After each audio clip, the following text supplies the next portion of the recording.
شروع اللہ کا نام لے کر جو بڑا مہربان نہایت رحم والا ہے۔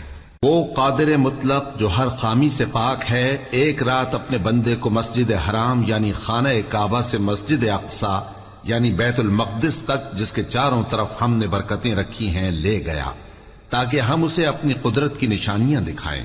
بے شک وہ سننے والا ہے، دیکھنے والا ہے۔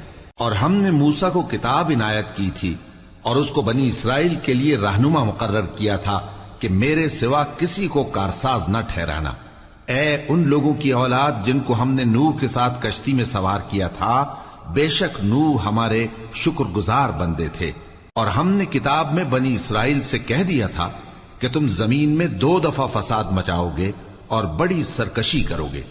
پس جب پہلے وعدے کا وقت آیا تو ہم نے اپنے سخت لڑائی لڑنے والے بندے تم پر مسلط کر دیے اور وہ شہروں کے اندر پھیل